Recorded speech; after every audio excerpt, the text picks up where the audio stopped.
Genial. Yo pensé que era muy bueno en todo, pensé que yo podía hacerlo todo al mismo tiempo, pensé que nada me podía derrotar por lo que había logrado en el 2023. Creo que escupí mucho para arriba y me cayó en la cara. Y llegamos con un nuevo episodio a Made in Cali, el podcast en esta segunda temporada del 2026, porque como ustedes saben, nosotros seguimos inspirando a través de esas historias de vida, de esos testimonios que tanto nos gustan, de esos casos en los que decimos vale la pena contar esto ante ustedes y ante el mundo entero. Por eso hoy nos acompaña un personaje maravilloso. Estábamos esperando en Made in Cali tenerlo y por fin se nos dio, o se nos cumplió este sueño, este propósito que teníamos, y él es Hernando Botero, más conocido como Nando. ¿Cómo está? Muchísimas gracias de verdad por la invitación, por este espacio tan bonito, de verdad que para mí es muy, muy especial poder compartir mi historia con todos ustedes. Qué chévere, además porque siempre conocemos de pronto, o lo que yo he visto en redes sociales, como el Nando como activista o todo lo que haces, pero rico también conocer tu historia, de dónde sos, cómo creciste, tus hermanos, tus papás, bueno, todo esto. Entonces, muchas Los que gracias. saben que yo soy re llorón al final. ¿Sí? Me veo muy fuerte, que líder, que no sé qué, que combatiente y que sacando la cara por todos. Súper sensible. Sí, pero al final yo soy súper sensible. Bueno, no, pero aquí puede ser como vos sos, o Sí, sea, sí, no sí. hay problema. Vamos a ver esos dos lados. Y gracias por dejarnos conocer tu historia. Y para Gracias. eso estamos, ojalá para inspirar a muchas personas. Bueno, vamos a empezar entonces. Vos sos de La Flora aquí en Cali. Sí, claro, nací en La Flora, al norte de Cali. Mis padres son mi mamá de Ginebra, de Toro, del norte del Valle, Ajá, y mi norte del papá Valle. es de Caicedonia, también pues más allá del norte y todo esto, pues como esta parte del país. Y ellos llegaron acá, mi papá tuvo un primer matrimonio, mi mamá también tuvo un primer matrimonio y luego se juntaron los dos y me tuvieron a mí. Así que tengo hermanos, medio hermanos por lado y lado. Qué chévere. ¿Cómo es esa relación con tu familia, con tus papás, tus hermanos? Bueno, pues en este momento digamos que logramos tener una buena relación, pero mi infancia fue ¿Fue demasiado difícil? difícil, sí, fue difícil mucho con mis familiares, sobre todo porque había mucha riña, yo ser nacido del segundo matrimonio, digamos, las hijas del primer matrimonio de mi papá siempre estaban como muy reacias a mí y a compartir como ese amor que uno quisiera en familia, entonces yo siempre me sentí un poquito rechazado. Luego, Okay. por yo ser más femenino que los demás, otro rechazo más adicional. Entonces, digamos que yo sí tuve una infancia un poco caótica, un poco llena de mentiras, llena de closet para poder escaparme pues poder salir a la calle tenía que decir mentiras. Todo era una burbuja en mi casa, pero fuera pues ya podía ser yo. Tenía mis amigos los cuales me ayudaban a ocultar. Eh, Todo eso de la identidad y de la Ajá. diversidad sexual. Entonces, pues para mí siempre fue tan difícil que incluso cuando yo terminé mi uno dice primera relación a los 16 años, Un imagínate, pelado. un peladito, intenté suicidarme Okay. por todo lo que pasaba y para mi mamá fue muy difícil también ella poder comprender qué era lo que estaba pasando, una mujer demasiado conservadora. Y yo obvio no la culpo a ella ni tampoco a mi padre por nada de esto, pero sí por la sociedad y todo lo que los hizo creer a ellos también. Todos esos modelos conservadores de los que tenían llena la cabeza mis padres, pues fue un pie para que no aprendieran o no supieran cómo tratarme yo siendo diferente. Y me imagino de pronto el tema de religión, no sé. Claro, y la religión era súper metida porque mi mamá es muy, muy católica. Y bueno, todo el tiempo estaba ella pensando en que la religión iba a ser una manera de curarme. Ok. Bueno, pero tu mamá, bueno, devolvámonos un poco, más o menos, o tú desde que naciste, te sentiste así, o ya eso fue con el tiempo, de pronto no sé si tuviste una novia, ¿cómo fue todo ese Yo proceso? también tuve noviecitas. Sí. Sí, ¿Fuiste noviero?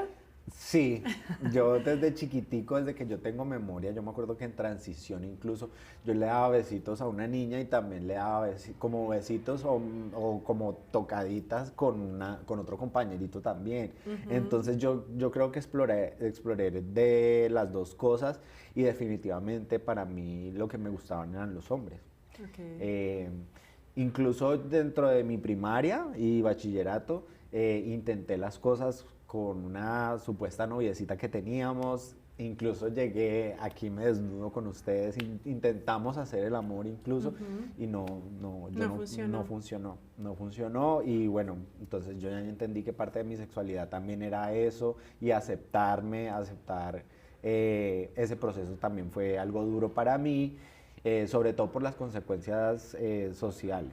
Más que todo, porque yo siempre soñaba con tener una familia, idealizaba pues con el amor verdadero y yo sabía que eso no iba a pasar, entonces para mí siempre me soñaba con cosas tan sencillas como ir cogidos de la mano en la calle con alguien, un detalle pequeño pero que para mí iba a ser imposible.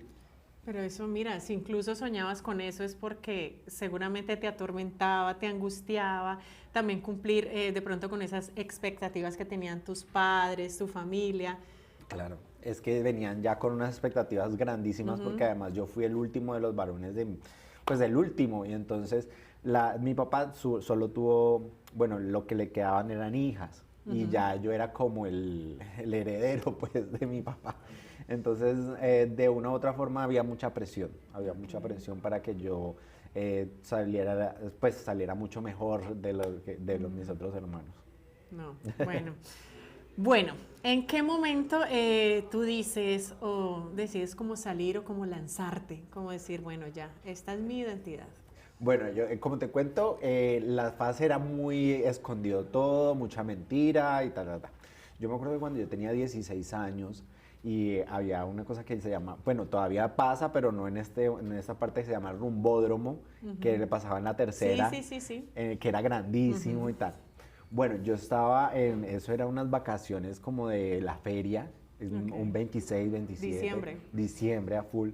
Y había un sitio que se llamaba la Casa del Arte, que era como el único sitio gay que había en toda la ciudad. ¿Eso quedaba en la Flora? Quedaba en la Flora. Sí. Precisamente como yo vivía ahí cerquita, yo me escapaba para allá siempre.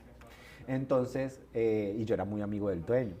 Entonces, eso quedaba en la 44 con cuarta. Sí. Entonces, yo me fui para allá ese día, pero yo le había dicho a mis papás que yo me iba para el rumbódromo. Entonces, ellos ya venían con la pita como rara, como yo con muchas salidas y no sé qué, y no entendían porque yo tenía 16 años. Entonces, sí, estaba peladito. Entonces, mi hermano, que es el mediano, ya por parte de mi mamá, exactamente, me siguió y se fue hasta allá y me vio entrar a la Casa del Arte. Y entonces, claro, yo a las 12 pasaditas que llegué, estaban ellos sentados en la mesa, como en una mesa redonda, mija. O sea, la madrugada. Como la intervención a esa madrugada. El juicio. Exactamente. Y ahí me cogieron y que sí, que lo vimos entrando allá, y usted por qué estaba entrando allá, que eso ya sabemos que eso es de gays, que eso porque... Y entonces yo ahí ya cogí fuerza y yo les dije, madre, padre, yo soy gay, me gustan los hombres. ¿Por qué entré allá? Porque a mí me gustan los hombres. Pero yo creo que siempre lo supieron, ¿no? Lo que sí, pasa claro, es que de sino que se hacen los pendejos, se obviamente. rehusan, sí, como aceptarlo. Yo me pongo a ver las fotos mías de pequeño, de mucho antes, y yo las he subido a mi Instagram. Y yo digo, ¿cómo van a dudar? ¿Cómo no? Con fotos con la toalla que agarraba así el pelo, con fotos con un telefonito así posando, o sea, muy delicado. Y un niño no lo ve nada malo, no lo ve, sino que simplemente se identifica y así mismo se expresa. Okay. Es como los niños, yo tengo un sobrinito y yo veo la diferencia con él, que he visto crecer. Le gusta el fútbol, le gusta montarse a los árboles, le gustan los carritos, le gustan los dinosaurios.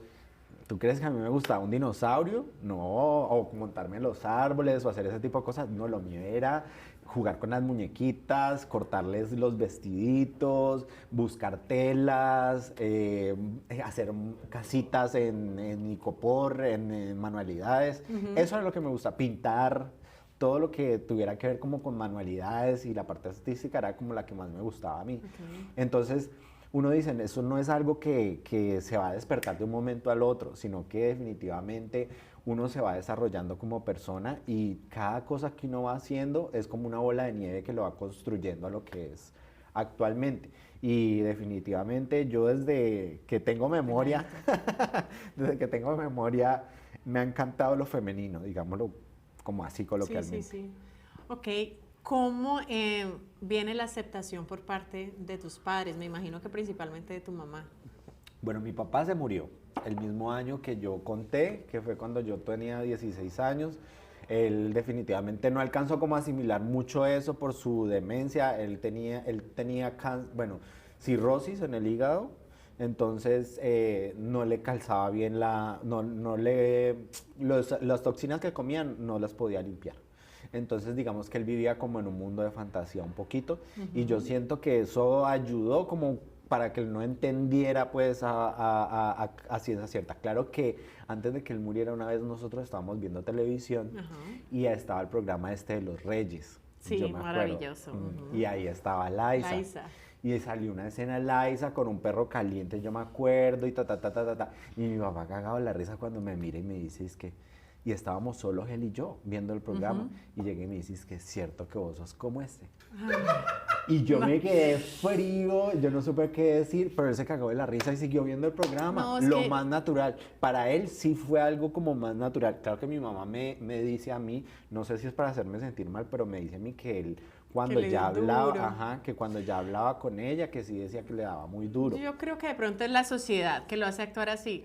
Creo que uno de pronto en el fondo siempre sabe o conoce a sus hijos, que no lo quiere aceptar. Es otra cosa, pero bueno, en ello hay que trabajar y cada uno tendrá como esa tarea de asumirlo, de trabajarlo, de aceptarlo, como sea. No, y mi mamá, yo me tuve que ir del país.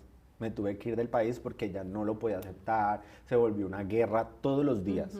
Cada vez que, por ejemplo, llegaba algún compañero en un carro diferente, por ejemplo, a buscarme para hacer algún trabajo en la universidad o simplemente para salir o lo que fuera, yo ya me estaba vagabundeando. O sea, un poco de prejuicios que se le vinieron a la cabeza a mi mamá después de saber a ciencia cierta que yo era gay, que iba a terminar con VIH, que yo era solamente dedicado a la prostitución, que iba a terminar siendo peluquero.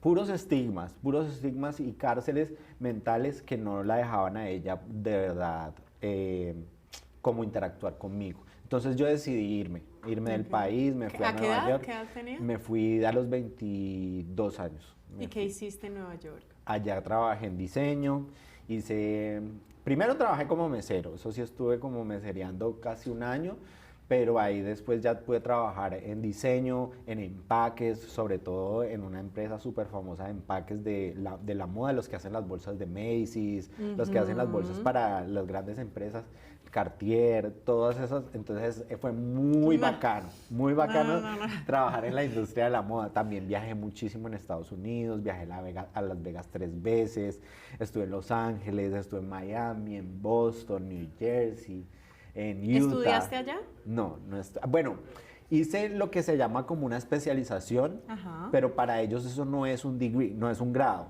Lo hice en moda y en branding. Pero, y en lo que pude estudiar mientras que trabajaba en esa industria de la moda, en el centro de Nueva York y en el FIT. ¿Cuánto tiempo estuviste en Estados Unidos? Estuve 7 años. 7 años, me volví. Yo primero estuve en el 2000, cuando tenía 21 años, hice mi pasantía. Fui, hice los 8 meses como de. ¿Cómo se llama eso? Sí, pasantías. Sí, prácticas. Prácticas, eso, la práctica, por eso tenía como la cancha ya y por eso decidí también irme para allá, porque tenía como esa cancha de que yo ya había trabajado en algo de diseño allá. Y me devolví, me gradué, empecé a trabajar un poquito acá en una empresa que se llama Baxter, que es una empresa muy buena. Digamos que no era lo que yo esperaba para mi vida, porque trabajar en una empresa con un salario tan básico, con un horario, además de que era muy pesado. Digamos que yo amo Baxter, amo que me hayan abierto las puertas, pero era un solo diseñador para 1000 empleados de una planta. Era un trabajo muy exhaustivo y se me cayó el pelo en la parte de atrás. Pero te volvió a salir. Sí, me volvió a salir, gracias a Dios, pero siempre me tensionó mucho ese trabajo. Entonces, y más era la tensión también de volver a la pelea con mi mamá. Eso te iba a decir yo, durante el tiempo que estuviste por fuera, Era esa relación que... Eso se fue mejorando, por eso yo tomé luego la decisión de volverme ahí, porque mientras que yo estaba lejos, teníamos una relación mucho más cercana. Más sana. Más sana. Cuando ya yo volví otra vez y estaba durante Baxter, volví a sentir otra vez todo la pelea y todos los descontentos, y ella me volvió a ver como el hijo pequeño. Entonces, para mí eso fue muy desgastante, y además de que yo ya había sentido la libertad de haber vivido 8 meses por fuera, claro. Y en una ciudad como Nueva York. Entonces, yo definitivamente dije, no, yo me voy como sea. Saqué la visa, saqué otra vez los papeles y me fui esperando pues como entender mucho mejor la situación, y eso me ayudó a que la relación con mi mamá se mejorara. Esta segunda parte allá, ¿cuánto duró? Eso fueron los 7 años. Los 7 años. Ajá, Okay. Lo otro antes fueron 8 meses nomás. Ok, bastante. Bueno, entonces regresas a Cali y en ese momento te conviertes en activista, ¿o qué pasó antes de? Bueno, el activismo ya había empezado antes de irme, digamos que había dejado la semillita prendida o sembrada, pues, porque yo había trabajado en el Pride, en el primer Pride que se hizo aquí en Cali, que fue en el 2012. Entonces, yo estaba muy pelado, tenía ahí 22 años, y mi labor en el Pride fue de diseño. Fue de concepción, de la imagen, de cómo iba a ser el logo, de toda la comunicación visual. Entonces, digamos que no era como parte de la organización como tal, sino que era como un ayudante dentro de la misma. Claro que yo ayudaba en muchas cosas, y eso es definitivamente algo que se construye con la gente. Luego, entonces yo me fui y se siguió haciendo el Pride hasta el 2017. Pero en el 2017 se deja de hacer porque la persona que lo hacía, o sea, el que lo dirigía, empezó muy enfermito, empezó con un cáncer. Y yo volví en el 2018, y en el 2018 me di cuenta de que habíamos echado para atrás en muchas cosas, de que aquí no habían ya unas discotecas que estuvieran pues como funcionando para la población, que no había ningún medio de comunicación, y como en Nueva York la comunicación es tan buena, hay una revista que fue la revista por la que yo me basé, que se llama New York Time Out, que es una revista, pero no te miento, así de gorda, semanalmente. Yo te iba a decir, ¿cada cuánto la sacan? Semanalmente te dice todo lo que pasa en la ciudad, todos los restaurantes, cada uno de ellos, cuál es gay, cuál no es gay, cuál es medio gay friendly, cuál es solo de hombres, cuál es solo de mujeres, qué pasa, cuánto vale, todo. Toda una oferta. Toda una oferta, o sea, tú con esa revista sabes lo que puedes hacer en todas las semanas. Obras de teatro, donde están gratis, donde son costosas, donde son medianas. Todo te lo dicen esas guías. Y la manera como funcionan es precisamente que los sitios que están ahí pues abren la puerta a la población LGBTI, y en las distintas poblaciones, pues en este caso lo que yo retomé fue la abierta a la población. Entonces yo dije, ¿por qué no tener una revista que nos diga qué sitios podemos ir sin que nos sintamos discriminados, y que le aporte de una u otra manera también el contenido editorial que se pueda tener dentro de la misma? Entonces nació la revista, la primera revista, que no se llamó Cali Vive LGBTI, sino que se llamó Gay Pride, tu guía. Entonces, ya seguimos con la revista, y cada año la idea fue con la alcaldía, fuimos recibiendo... ¿Aquí en Santiago de Cali, la alcaldía de acá? La alcaldía de acá, ya empezamos a seguir como todos los requisitos, y cada año pues hemos podido tener cierto acompañamiento. Ok. ¿Hace cuánto nació? En el 2018. 2018, o sea, es decir, que ya llevamos 8 años. Y vamos este año ya para la 9ª edición. ¿Cuáles han sido esos grandes avances o esos cambios significativos que has visto tú con esta revista? Bueno, uno de los más grandes cambios que yo siempre digo que me enorgullece es la visibilidad de la población en cuanto al arte drag. Digamos que el arte drag, si tú lo ves antes de la revista, era visto muy mal visto, a que las trans, las transgénero, las personas queer, personas que intentaban ir contra lo que era hegemónicamente binario, eran muy mal vistas. Y mientras que ahora con la revista nosotros hemos mostrado historias de vida en cuanto a personas que se van al lado artístico siendo drag queens, bailarinas y todo este arte drag de una manera que incrementa el valor cultural de Cali, que no están haciendo el mal, que no están haciendo drag para prostitución ni para las calles, sino que es un medio, una herramienta artística. Y eso es lo que ha hecho la diferencia también en la revista. Por ejemplo, mi mamá, con mi mamá lo veo claro, porque mi mamá, si le hubiéramos planteado ir a un show drag hace 8 años, no, se hubiera, mejor dicho, echado para atrás. Ya a este momento ella lo piensa. Dice, puede ser, de pronto me animo. Pero es un cambio de pensamiento que no pasa de la noche a la mañana. O sea, eso le digo yo a mi gente de la población. O sea, no podemos esperar que la gente en general, de un momento a la mañana, les coja ley. Claro, claro. No es que podemos, es difícil. es difícil. La gente viene con un paradigma, la gente viene ya con unas restricciones en su cabeza, unas jaulas que no le van a permitir ver las cosas tan claras como las podemos ver nosotros entre comillas. Entonces hay que hacer es un trabajo de pedagogía, nosotros mismos poderles decir a la gente y explicarles, venga, es que yo me siento más identificado con este pronombre y si usted lo dice así, pues me molesta, me hace sentir mal, en cambio si usted me dice de esta manera, yo me voy a sentir mejor. Una pedagogía así, yo siento que podría ser mucho más respetuosa y digamos, entender también a la otra persona, porque es que hay muchas veces que nosotros creemos que la otra persona nos está ofendiendo, pero no es así. Muchas veces esas personas es simplemente por su vea Bessie o su manera de hablar, vea señora, Total. señor, y se les van, y ellos no es porque le quieran ofender a uno, sino porque de pronto no tienen esa concepción previa de cuándo decir o qué pronombre usar y todo ese...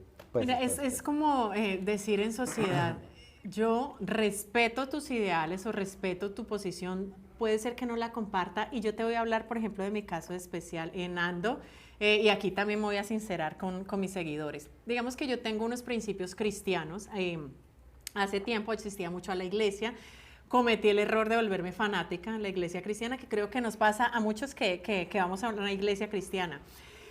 Y también está ese tema de la iglesia, de decir como que cuando nos hablan de algo que no sea heterosexual, entonces de pronto hay juzgamiento, de pronto hay, no, yo no me junto con ese, no, esto está mal, esto. Pero con el tiempo y ya dejando a un lado ese fanatismo, aprendí que definitivamente Dios es amor. Y yo aquí me meto obviamente con un tema muy sensible. Y Dios nos ama a todos por igual. Y creo que es más un tema de respeto. Puede que no lo comparta, puede que tenga muchas dudas, muchas preguntas y diga cómo pasa esto, será un tema espiritual, no sé. Son tantas cosas que tú de pronto me lo has respondido hoy, pero finalmente digo, o sea, Dios acepta a todo el mundo. Entonces ya es más un tema de respeto. Y yo te quería preguntar por eso, porque antes de iniciar con esta entrevista hablábamos, yo te preguntaba, ¿tenés pareja? ¿Cómo está el corazoncito en este momento? Y vos me decías, estoy entregado a Dios. Y aquí vamos con un tema sensible. ¿Cómo crees tú, a nivel ya espiritual, que Dios ve todo esto, todo este proceso, en todo lo que te has convertido? Bueno, me encanta que me preguntes y me emociono muchísimo, porque es que, como tú decías, Dios es amor.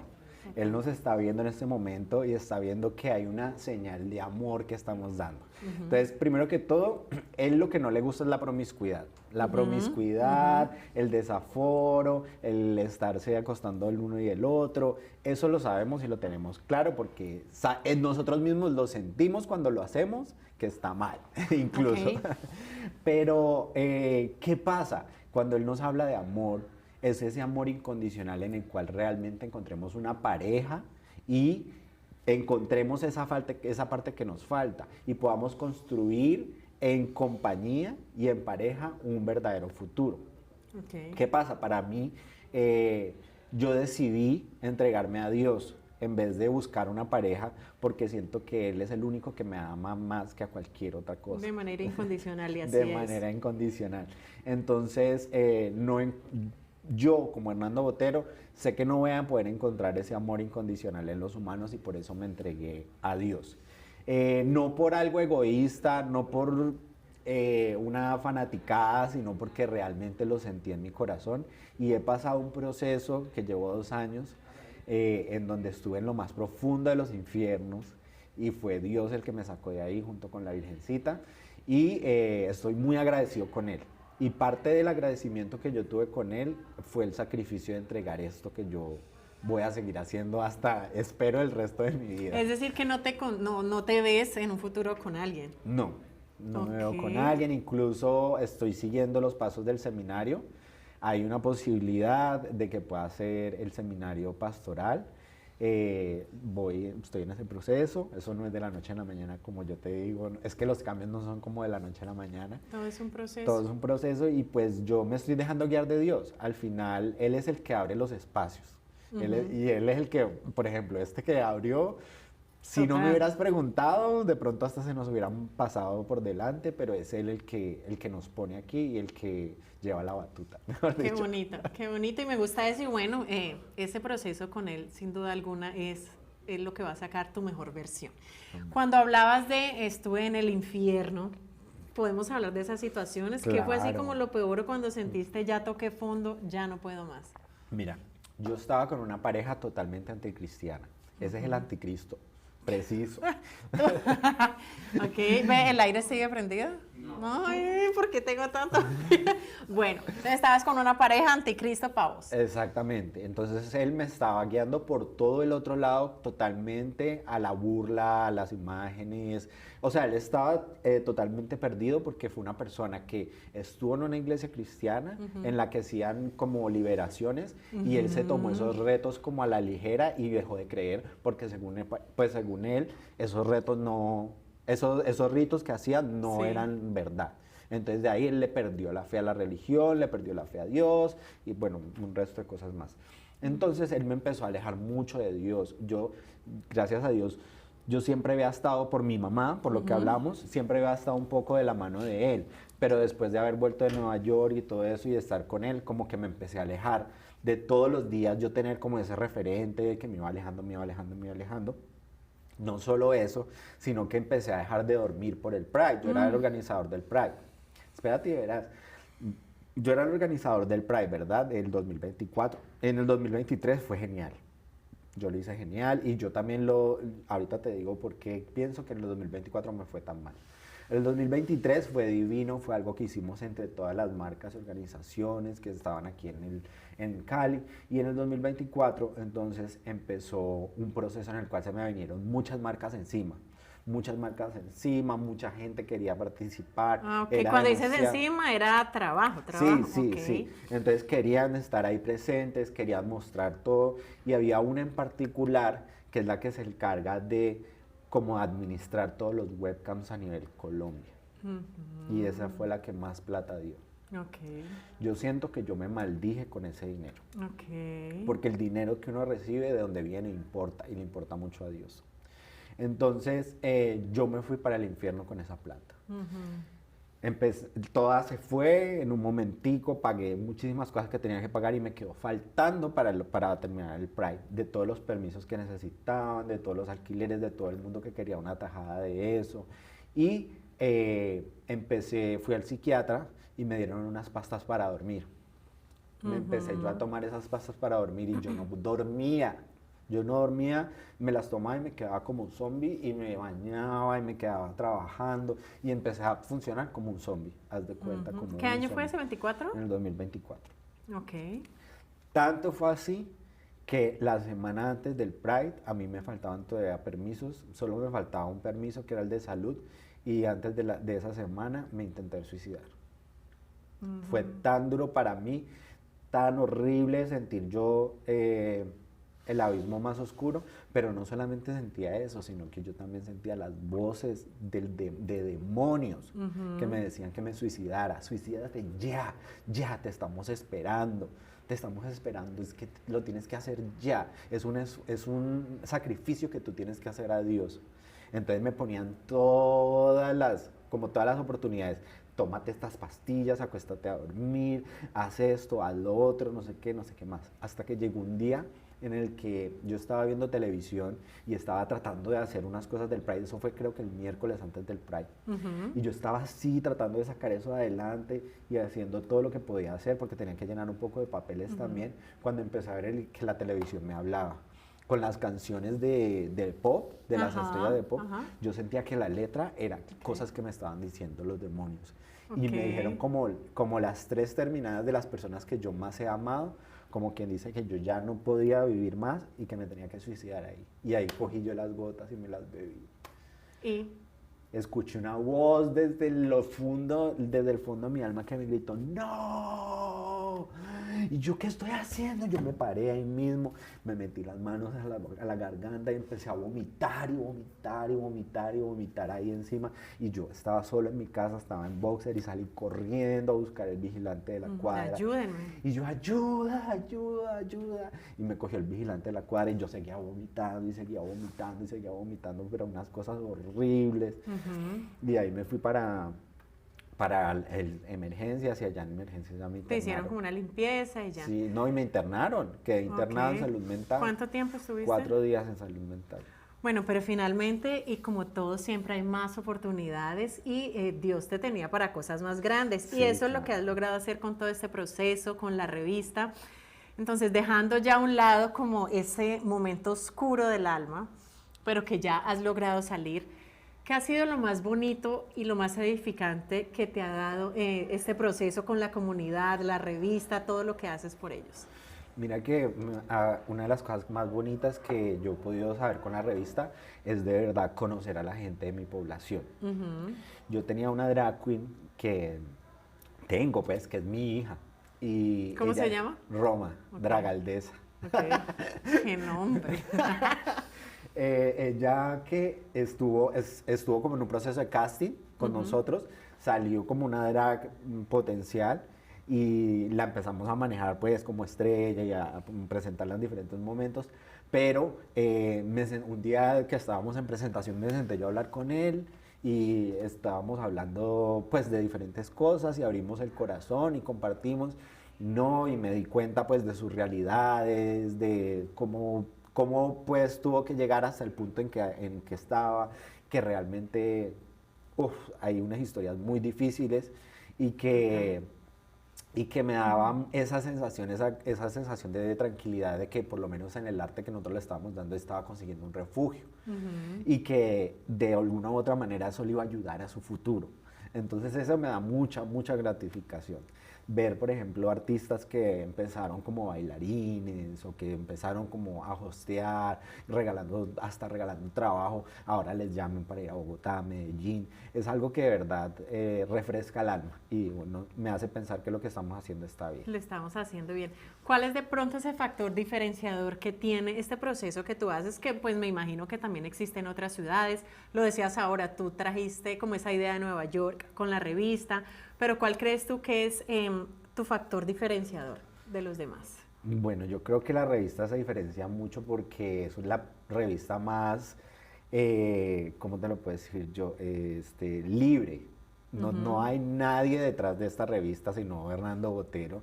Entonces no tiene ningún sesgo ni político, ningún sesgo. Vos no le rendís cuentas a nadie. Vos hacer lo que querés. Exactamente. Entonces podemos hacer un buen proceso investigativo, un buen proceso. En este momento estamos teniendo una visión de cómo el webcam afecta tanto a la vida de las personas LGBTI, que es algo que de verdad no lo pensamos mucho y que te lo comentaba, lo vine yo a pensar a fondo después de yo haber recibido esa plata y haberme manchado con ese dinero. Porque cuando estuve en salud mental, precisamente internada, estaba una chica que hermosa, pero una mamacita en todos sentidos. Adicta, completamente adicta a una droga psiquiátrica, que no me acuerdo el nombre, y sin futuro, o sea, sin pensar nada en el futuro. Para ella no existía futuro ni pasado, sino lo que vivía ahí en ese presente. Sin sueños, me imagino. Sin sueños. Sí. Entonces me contaba cómo vivía. Incluso yo, después de salir de ahí de salud mental, la fui a visitar, un comedor lleno de polvo. Nunca lo usa, unas cosas que la tienen como viviendo como una reina para poderle sacar más plata y que se mantenga haciendo lo de hueca. ¿sí me entiendes? Entonces es un proceso, es una cosa, un fondo que no tiene futuro. Ay, Dios mío. Exacto. Qué fuerte. Mira que yo quiero que ahondemos un poquito más en el propósito de tu revista. Yo, la verdad, estoy conociendo todo este proceso gracias a Manuel, que hace parte del equipo, que es productor, me habló mucho de vos, de la revista, pero yo sí quiero conocer un poquito más y es que yo estoy notando que no solamente es visibilizar a la comunidad, sino que también tiene como un sentido mucho más social.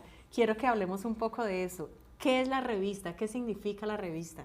Bueno, la revista es un puente de comunicación entre todo lo que está pasando en el mundo con la población LGBTIQ+.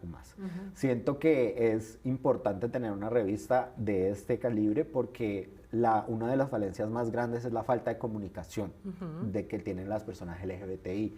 Entonces, dentro de la revista tenemos lo que es la oferta institucional que tiene tanto la alcaldía como la gobernación para personas LGBTI, donde tienen ruta de atención, cómo pueden acceder. Ay, no. Tranqui, lo pones en silencio, no te preocupes. Sí, y entonces tiene toda la posibilidad de acceder a esa agenda institucional a través de la revista. Y está también la agenda institucional de la gobernación, con Valleín, con todos sus procesos. Qué hacer si tú necesitas la patrulla púrpura. Tienes como muchas opciones ahí, se vuelve como un minuto a minuto de lo que tú puedes hacer.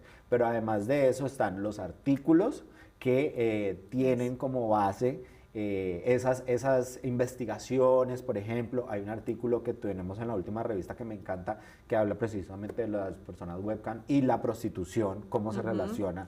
Mira que es también más generar conciencia, ¿no? Sí, generar bastante conciencia ahí. ¿Quién hace, perdón, este proceso investigativo? ¿Quién escribe? ¿Quién? Bueno, el año pasado lo hicimos con el semillero de investigación de la Universidad Autónoma. Este año que pasó lo hicimos con voluntarios de diferentes universidades.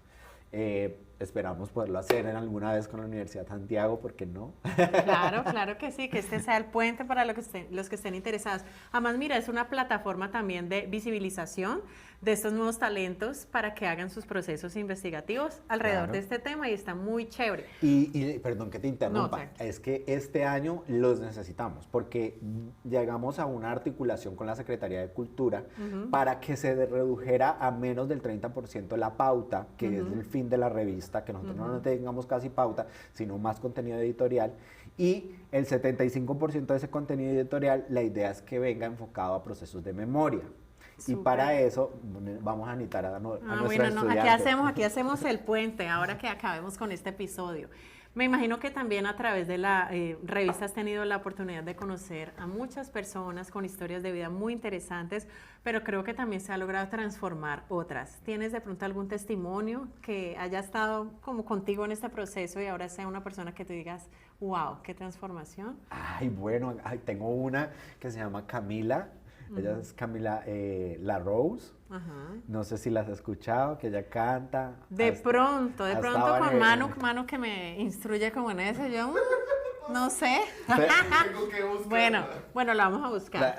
Bueno, ella empezó siendo un chico, Coco, barbudito, con pelo largo, se vestía con tacones, pero nunca había tenido como la fuerza de transicionar y conoció la revista y a partir de los eventos de la revista empezamos a tenerle más en cuenta, se empezó a hacer relacionar con otras personas trans que le pudieron guiar en el proceso y ahora es una chica trans que vive su vida feliz, que está trabajando en muchas cosas de sonido y de la voz y canta, entonces ha ganado premios en la revista Cali LGBTI.